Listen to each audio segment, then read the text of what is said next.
that. They tell you, oh, but can we really reject people or stop people from joining our political parties? I find that a little... That's a very interesting argument. Can we just reject them from joining our political parties? The point is that when they come in, then you should, when in the Bible it said that when Jesus says that when you come to him, you should show fruit meet for repentance. In other words, when you have come to be with us, you should be with us. Maybe what is going on in the party is that there's a process of weeding out and taking in. So maybe we should be accepting of the politics so far and say, okay, if you people say that you are trying to find your own voice, you are trying to create your own ideological soulmates, okay, let us give you time to do that. But while doing that, make it clear to us what your view is. What is APC for? What is PDP for? They should make it very clear. Because at the moment now, we are in a numinous state where we are not really sure where these things are. Where you have Modu Sheriff in APC, and then PDP says, oh, APC is a Boko Haram party. Then Modu Sheriff comes to PDP, and PDP does not want to say anything about Modu Sheriff and what they call it, and Boko Haram. When you have a situation like that, you discover that the political parties are still trying to find their voices. So I'm a little tolerant of that, because I know that an ideological group, an ideological voice in political party takes a while to develop over time.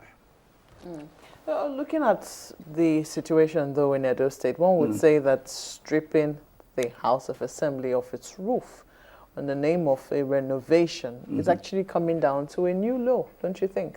Well, I didn't really understand what was going on with pulling down the house, but if they had a good cause for that, then they have a good cause for that. Do you really think that they had a good cause for that? I don't really know, so I won't comment on what I don't know about. But buildings get to.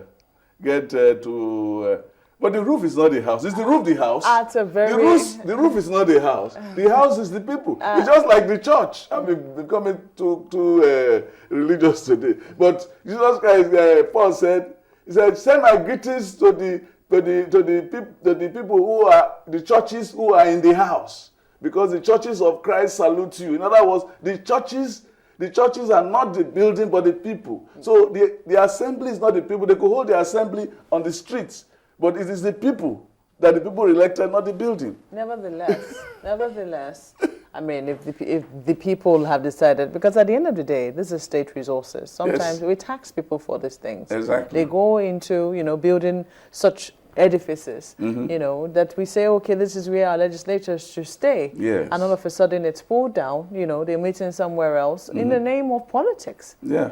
Isn't that coming down to a new law? Because even if you say, okay, we don't know anything about it, isn't it rather convenient that they've chosen this particular time to renovate the house? You have a right to say that.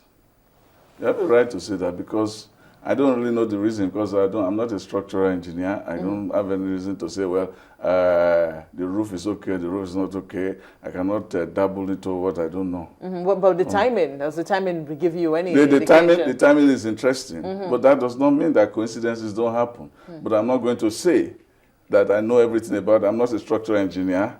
And you want a situation where the building will take place, the House Assembly movement will be holding, and then the roof falls down. They will say Oshomole was the one that made the roof to fall down. Is that not better? This is about the same. It's just like the story of the church. I think I read it in Mr. Omatseye, yes. Just a moment. This is the same house that the lawmakers of both the PDP and the APC sat outside for days trying to get access to. Yeah. We remember that incident where they kept on saying who will get access to this particular house. In fact, at some point, there was physical fighting outside that particular house to see who will get inside. Like the storming of the Bastille. This is the same house now that is now curiously under renovation. You should understand that this is politics, and our politicians of both parties can go to certain levels in order to get what they want. So I'm not here to vouch for whatever happened with the case of the building. But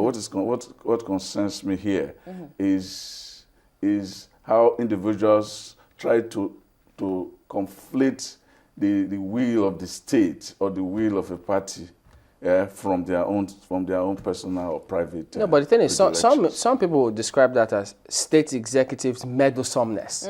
Because when yes, I like that. because when they work, how can you meddle in your own the analogy affairs? continues. They say, look, when the witch cries at night, something happens in the morning. Yes. So Thank it's you the for same taking thing that from they are me. saying No. about this roof. How can you meddle in your own affair? No, this is a legislative matter, not state executive But matter. so you see, that's a very interesting point, because from where does the money come from to take care of legislative affairs? It still comes from the executive. Yes, but So you cannot meddle in your own affair when it is your own. It is Who builds the House of Assembly? It is let us look a little more sternly at this issue in terms of the implications for democracy at the state level. Yes. Looking at what's happening in all the states that have been mentioned. Yeah. It is very convenient for state houses of assembly to just be under the executive. At Yes, any point in I time agree. when you find that there is a slight change, or the matrix is about to be different, the executive gets uncomfortable. There is rancor in the State House of Assembly, and before you know what's happening, this is what we're seeing. Yeah. A lot of people are wondering, what are the implications for the future of State Houses of Assembly? The State House of Assembly have remained like that because you have to go to the root of Nigerian politics. Because Nigerian politics is still incurred, as some lawyers say. It's not well bred. Because most people in the House of Assembly, if you agree with me, usually dependent on the governors, and it's across the board. It's all over the country. So we know that. We know that to the great extent it depends on the governors, and that is one of the weaknesses of Nigerian democracy. That we cannot have a situation where somebody who wants to run and who generally wants to run, and the party does not really like him. I don't think that is possible for him to even get into the House of Assembly. That they say the best will not get there. But it turns out that even I read George Will not long ago, the American columnist, who once said that, well, the best don't ever get to politics. So it looks like humanity has to live with what it gets. But isn't it double standard then? Because if the state executives have the state legislature under their apron string, tied to their apron string, and then they cry wolf. But not always apron string, because they still fight. Well, most times that's what happens. Yes. But they now cry wolf when the presidency appears to want to do the same thing to the National Assembly. Yeah, the presidency should not do the same thing, because when the presidency does it, you're not showing an example for the rest of the country. Yeah, I mean, when the state executives cry out when they're doing the same thing, isn't that double standard on their part? It's double standard. Politics abides double standard. That's the tragedy of politics. The point is that when we see it, we criticize it. But those who are doing it, both anybody who does it, we criticize it. So if it's double standard. Criticize it. But we can prove it. It would seem that we criticize it for the sake of it. We don't really see a way out of it, do we? We know the way out. We have not had the political will to do it, because we have not had the core of individuals who will now stay the way. Because any society that changes always has a first 11 that will decide that this is the way we are going to go. This is the way to go. Walk in it. But we don't have it. That's why you have founding fathers in the U.S. Those people created the Magna Carta in England, which has become the fulcrum of even the general civilization in the Western world today, imitated by the West, the East, everywhere today. They were done by just a few couple of people.